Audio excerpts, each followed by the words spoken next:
All right. Well, Mr. Leno, welcome to Northern Michigan. Well, thanks. It's beautiful. This, I'm from New England, so this is almost similar topography here. It's just beautiful. I live in California now. We don't have water. I mean, this is, look, there's water. There's water everywhere. Oh, God, it's amazing. You can turn on the shower and it comes out. It's amazing. How long have you been here in Northern Michigan? You've been here a couple days? I was in Grand Rapids last night and here tonight, and I go back to LA tonight. So. Wow. What'd you do in town today? I was with McKeel Haggerty. We did some old car stuff. They're the old car people, insurance people. So he took me to a couple of collections, and it was great. Had a lot of fun, yeah. Now, if you like to look at old cars. Well, my wife would go, it was the most horrible day of her life, but for me, it was fun. For you, it was fun. Yeah. So when you're on the road, yeah, and I assume you're not driving, do you miss your cars? Do you miss driving? Well, yeah, well, sure. I guess I miss my cars. Well, I miss my wife also, by the way. Good. I have to throw that in there. You can't go, yes, I miss the cars. So much. I think about it. Well, sure. But you go to work. That's what you do, Yeah. Yeah. How much are you enjoying what you're doing now? Oh, I enjoy it. It's great. I was a stand-up comedian long before I got the Tonight Show. Right. And while I was doing the Tonight Show, I was always on the road at least 2 or 3 days a week, certainly every Friday and Saturday, sometimes Sunday, sometimes Thursday. So now I don't have to go home and write 14 minutes of comedy every single night. So it's kind of fun to be able to just relax and, try out a few new jokes instead of that constant, boom, boom, boom, I don't think a lot of people probably realize that you were on the road a couple hundred nights a year while you were doing the Tonight Show. Yeah, but that's what you got to do. I mean, that's, you need to try jokes out and see. You live in Hollywood and New York, and you wind up with this myopic view of the world, and you travel around the country and you see, most people like it when you make fun of everybody. There's this thing now to just pick your political side and you just do that side, whereas I like to humiliate and degrade all of them equally. That's very generous of you. Yeah. What do you enjoy so much? Obviously, you have a passion for it. It's been almost 40 years since your first appearance. Well, the part you enjoy the most is the fact, like when you do the Tonight Show, you do different jokes in the same place every night. When you go on the road, you do the same jokes in a different place every night. But the difference is, when you come up with a joke on the Tonight Show, you run out there and you say it. Well, now you said it, and the joke is gone forever. Right. You can't expound on it. You can't go, I got a better ending. Yeah. Whereas if I do a joke here tonight, and it kind of works, tomorrow night when I go back to LA and I play a club, I'll take the first part of it and do something, and you can, you get to work the joke. You get to try it in different places, because most comedy is really just repetition. You just sort of say the same thing over and over and over, and you keep adding to it or subtracting to it depending on what the material is. So that's the fun part. You get to work on your act when you're on the road, and you wait for that. You know what you're going to say, and then you wait for that 5 or 10 minutes when you're going to try something new and see if it works. So it's fun. Is that what keeps it fresh for you, that evolution of not only your craft but also your material? Yeah, I mean, that's it. When you see comedians talk about Reagan's trip to Pittsburgh, you go, oh, hey, Bob, you might want to update your act. It's a little old. You need to get out there. Because it is funny when I saw a comedian friend of mine is one of these lazy guys, and he goes, you see that thing about Nixon in the paper the other day? And then he went to a Nixon impression. I go, nobody believes there was a Nixon thing in the paper the other day. Right, yeah, exactly. Yeah, you got to keep coming up with new stuff. And half your audience doesn't even get the reference. Nixon, what? Yeah. It's funny, Mr. Leno. I'm a child of the 80s, so I remember watching you come up, and I remember watching the HBO specials of the stand-up comedians at the time and everything. I sit around with my kids today, and I said, today I get to meet Jay Leno. And they said, the guy that writes for Popular Mechanics? Yeah, there you go. That's good. And I was like, yeah, that guy. Yeah. Well, so you get to be known for different things, which is fine with me. I did the Tonight Show. A lot of people make the mistake of the next thing they do is too similar to what they just did. Right. And consequently, you can't live up to what you just, you couldn't do a show like the Tonight Show starting all over. You couldn't have a band that big. Right. You couldn't have the stage that big. You wouldn't have all the editing facilities, because all of that stuff was paid for back when Johnny had the show. Right. So it's essentially free. When you start, my buddy Arsenio Hall, when he did his show, he was kind of hamstrung a little bit because they only could have like 4 people in the band, and they couldn't play any music that they had to pay rights to play rights. So you couldn't do anything. So to me, we did that for 22 years. Now we do something completely different and doing this car show on CNBC, and that's great fun because that's what I really love. How much? Obviously, I would put words in your mouth by saying you have a passion for stand-up comedy, and you have this passion for cars. Well, cars, motorcycles, anything that rolls, explodes, makes noise. I was not a real sports guy, a music guy, so a lot of times you'd have these, you know, I would be on the Tonight Show going, my next guest has sold more records than Elvis and the Beatles combined. Please welcome. Right, yeah. Should I know this song? I never heard of this guy. Yeah. I not only never heard of him, I never heard of the song. So you kind of had to fake a little bit there. Do you think viewers picked up on that? Well, sometimes they do. Certainly people know me did, you know. But you know, that's another thing too. When you get to be, I'm 66. When you get to be this age, I shouldn't have expected to know all of Jay-Z's songs. Okay, right. I shouldn't be a hip hop expert, or else there's something wrong with me. You know, so it's like when you're 40 and you're talking to the supermodel.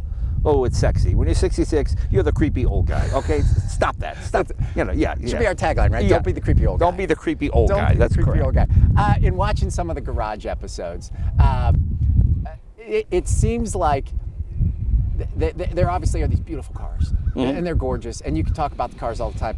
But for a show about cars, it's a show that's an awful lot about people. Yeah, you try and find the story, you know, that's the fun part. You know, I had an old lady call me, and her husband and her bought a brand new Hudson Hornet in 1951, and he died in 96, and she's 93. Wow. And she said, I want you to buy my car. And I already had a Hudson Hornet, you know. So I said, well, let me go to this. So I got to take a look at it, you know. And she goes out there every day with the duster. Oh my God. And she's 93 and looks 65. No hearing aid, no glasses. Wow. Okay, so she didn't want much money for it, so I bought it. Right. So I restored it and I put it back to original. And it's like 4 years later, I said, well, let me give her a call. She's 97. She's still alive. Right. Wow. I said, so I called up and said, want me to come take you for a ride? Oh, I got to get my hair done. Let me call the kids. Well, she calls the kids, and the kids are 72 and 74. Okay, so they're in the back seat. Oh, my gosh. And we take them for a ride. Right. And I said, let's recreate the trip from New Jersey out to California. Right. You know, and the kids, the two 7-year-olds start poking each other. 70. And she turns around, stop. It's just slapping the heck out of them. Just slapping them in the face, laughing, falling down. I mean, and you know, and it was such a great story. It was so much fun. Yeah. You know, when she saw the car all finished, she almost cried.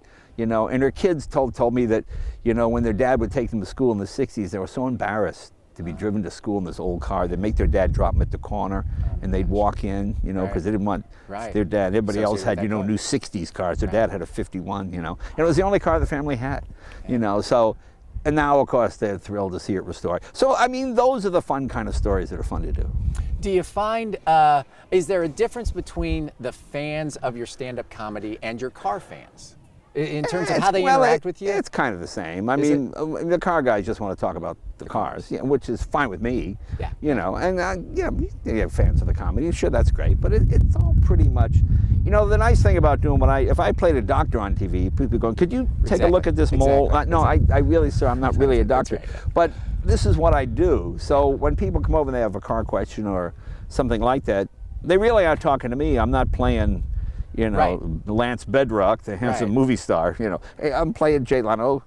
It's the same person on stage as off stage, so it's actually quite nice. I enjoy talking to fans and people. Well, and it doesn't take long watching you talk about cars to know that you weren't scripted with this role. This is something that you really are passionate about. No, I really enjoy it. I like it. Yeah, I mean, to me, I'm with cars and motorcycles the way people are about sports. Yeah. I'm not a big sports guy, but cars and motorcycles, I can talk about that all day long. Is it fun hanging out with McKeel and the Haggerty crew? And yeah, with it what is, they because do? they're real car people. Most people in Hollywood are not car people. You know, they have a.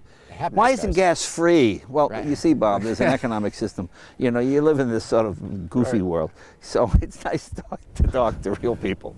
Yeah, and it's always fun having Haggerty in town with that big glass kind of front showroom almost that they have whenever we're downtown, if I'm running or something, to run by and see what's in there. Yeah, they got tractors there now. Next week it's Mercedes-Benz. It's going to be something really cool. And you just run by it and you're like, I'd really love to have that in my garage. That's the fun part. So what's something that you don't have in your garage that's on your wish list? Well, I don't really have anything on my wish. You know, a lot of times you'll see a car you never really thought about, but if it's 40, 50 years old and it's just one owner and it's in incredible condition and there's a good story, it's like the Hudson Hornet. Yeah. I have a Hudson Hornet. I didn't need another one. Right. But it was reasonably cheap and it needed some engine work, and those cars are pretty easy to work on. So I just thought, well, okay, I bought the story, and you know, taking the old lady for a ride with her two kids and slapping them around. I mean, it was so much fun. I mean, I won't forget that. It just made me laugh. She was very nice. She just passed away. She was 104 102, 103, yeah. Do you have any concept of how many people she told that story to? Well, no, after that happened? I can't imagine, but you know, I'm sure everybody at well, she still lived by herself up until the day she died. You know, it's like she's in a retirement home. No, she was fit, you know, hearing aid, no glasses, you know. So God bless her, you know. God bless her, yeah, indeed. So what's next? What's next for you? Well, I got to go on stage. Yeah, in a you want few to do minutes. that? Yeah. What you know? You're well, I don't know. I'm doing all right. You're doing good. I don't really have any Stalin 5-year mini wheat plan. Right. You know, I just sort of, whatever happens, happens. That's kind of the fun part, you know. Yeah. I got a call today. They want me to do that lip sync battle, you know. Right. Yeah. So I said, yeah, I'll do that. So I got to come up with something for that. So it'll be fun. Yeah. I mean, it's fun. You know, at this point, it's all gravy. Yeah. You know, I'm just having a good time. I mean, you know, I hate these bitter people who, you know, when their time in show business is over, everything now sucks and it's terrible. Right. I don't think that way. I mean, I love all the new guys. I think Jimmy Fallon brings a whole new thing to the show with the music and the parodies that he does and all that kind of stuff. So I enjoy it. I enjoyed the time I did it. Now I'm doing something else. All right, so you're having dinner and you get to invite 3 guests. Are you inviting comedians or car people or a mix? Well, it depends. I mean, I've done both. Yeah. You know, Seinfeld and I get together all the time. Yeah. You know, just comedians are always fun. I mean, I enjoy sitting with the comics too. And so it would be 2 separate dinners. Well, Seinfeld's a car person. That's true. So he and I could, that would be a good one. That we kill 2 birds at one stone. Yeah. And just invite 2 random people and completely random eliminate people, them from the conversation. They go off and talk among ignore themselves. them. You guys go talk among yourselves. Go do something. Go talk about the Lakers or something. Right, We're gonna talk cars. So, well, are we done? We are done. Okay. Mr. Leno, I appreciate it so much. Well, thanks for taking the time. Oh,